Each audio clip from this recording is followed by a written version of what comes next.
Hi everyone, it's Heidi again.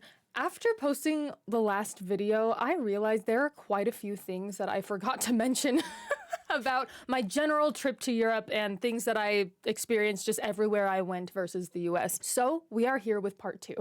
Disclaimer. I am only including information and observations that I've noticed in every country that I visited, all 4 countries that I visited. I understand that Europe is a continent and the USA is a country. I understand that. I understand that all countries in Europe are very unique and different. I totally get that. That's why I'm not including everything that I experienced in these first videos. This is just general things that I noticed everywhere in Europe. So there you go. First of all, I did not even talk about the restaurant experience. Hello. The first thing that I noticed was that servers seem to be a little more chill, a little less rushing around to each table, trying to figure out what everyone wants and if people need help. People, servers generally will kind of walk around slowly, looking around, seeing, just observing. If anyone needs them, then they can either flag them down or make eye contact or something like that. But they just seem to be a little less stressed, which I'm hoping is the case. Obviously, there were exceptions to that. There were a couple of servers that were maybe a little more high-strung than others. But generally, I noticed a big difference on average, that servers just seemed to be just a little more chill, which was also relaxing for me as a customer in a restaurant. It helped me to feel more at ease, which was really awesome. With that came with the not super over-the-top happy attitude that you usually get from servers in the United States. In the United States, a lot of the time, your server will come to the table and say, "Hi, welcome to wherever you are. I'll be your server tonight." And there's just this kind of over-the-top, way too much effort, happy attitude because they want tips from you. They want to make you feel like they're happy to be there and they're happy to be with you and helping you, so that you will tip them more, which is totally understandable because they don't get paid much aside from tips. So it was interesting just to see the more kind of just, okay, hello, how can I help you? Just, they didn't have to try too hard, which I'm happy for them because doing that overly happy attitude can be very exhausting at the end of the day. That's a lot of energy being put into your job in that way. So I was happy for the servers that I felt like they didn't have to put on a show or, put on an act while they were serving people. I'm so sorry, my voice keeps going out. What is happening? From yesterday's sick day. The other thing that we were informed about before we went to Europe was that we would have to ask for the check rather than having it brought to us before we were ready, which I actually really liked. I didn't know how I would feel about it. I just knew that we would have to ask for the check. I was worried that it would be kind of hard to flag down the server or that they would take way too long or something like that. But honestly, it was such a nice, smooth, relaxing experience. It's not like the servers are trying to ignore people. They'll look around, but they won't bombard you with, "Are you doing okay? Is everything tasting good? How's it going? Are you ready for your check yet?" No rush. They don't do that. They'll just look around and they'll walk around, and if you need help, they'll come help you. It's so easy. Of course, besides the initial, they'll come to your table when you need to order. Once you've ordered everything, they let you enjoy your food. And if you want to order anything else, you can just make eye contact or just raise your hand a little bit or something like that. Just get their attention and they'll be right over. Something that happens every once in a while in the United States, not every server does this, but something that I have experienced in the past, which has been a little unsettling, is servers will come over and say, "Is there anything else that I can get you tonight?" And if you say no, sometimes they'll already have the check in their pocket and be like, "All right, well, here's the check. No rush, but just pay whenever you're ready." And it's like, wow, you were expecting me to not order anything else. It's really interesting.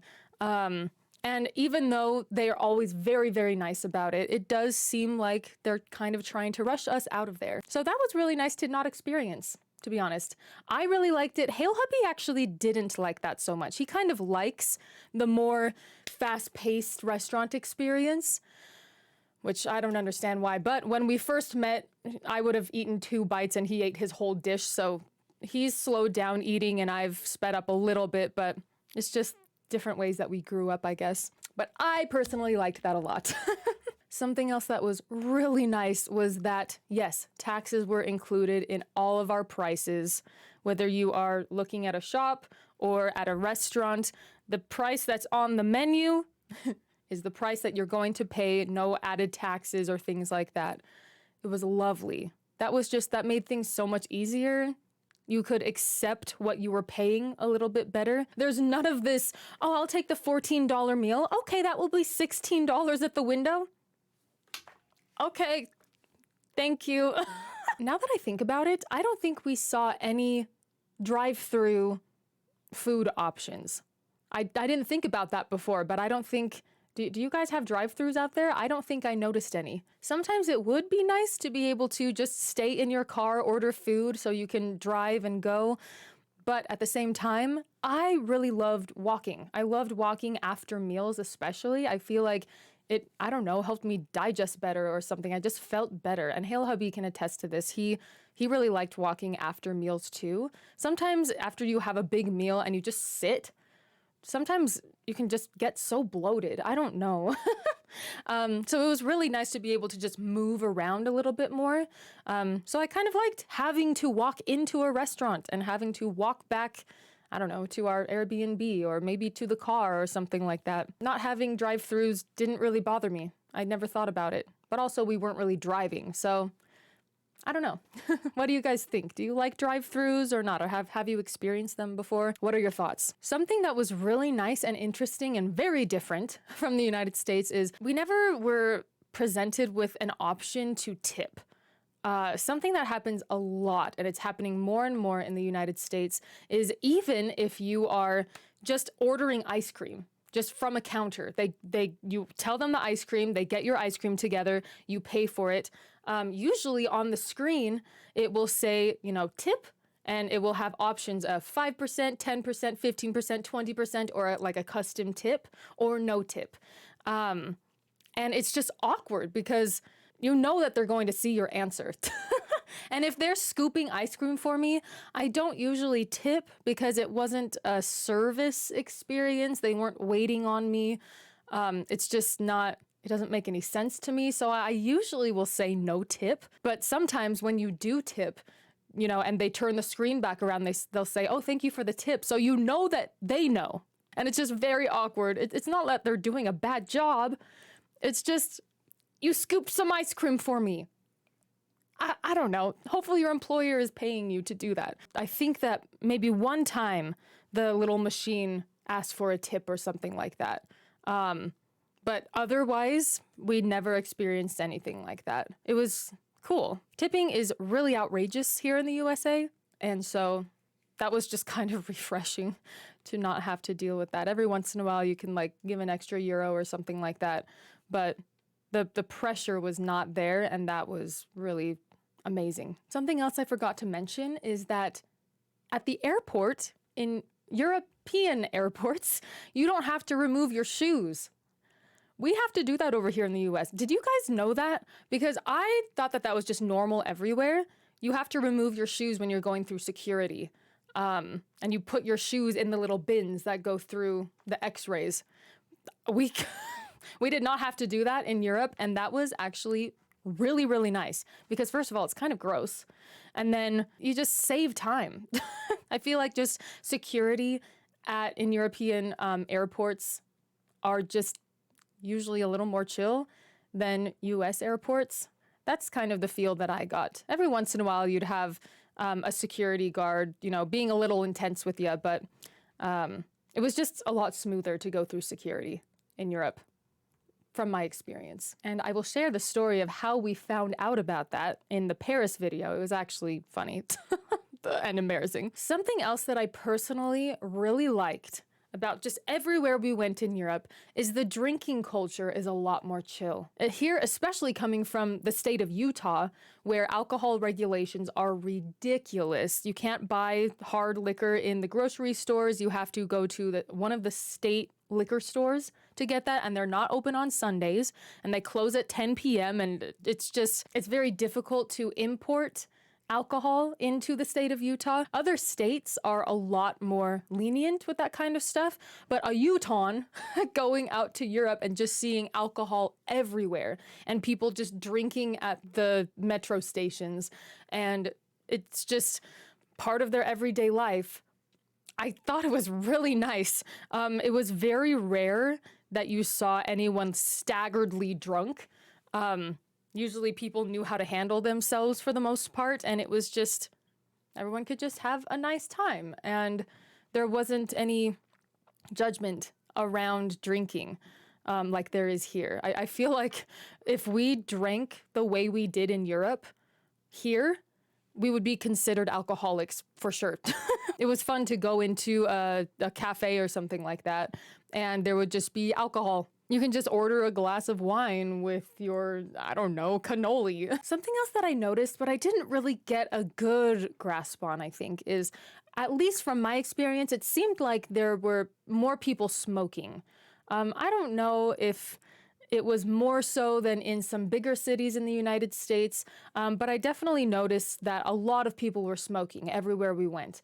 And it's true that I haven't really been to Los Angeles in a while, or New York City or Chicago. It was more, I guess, more than I'm used to. I don't know. And I did hear that smoking might be more of a thing in Europe. It didn't bother me or anything. And it usually wasn't in restaurants or in closed spaces. But yeah, it was just kind of more noticeable for some reason. I don't know what the statistics are or anything, but that was just an observation that I noticed just kind of everywhere we went. Something that I know we've talked about on the Twitch channel before, but probably not really on YouTube, is the water levels of the toilets.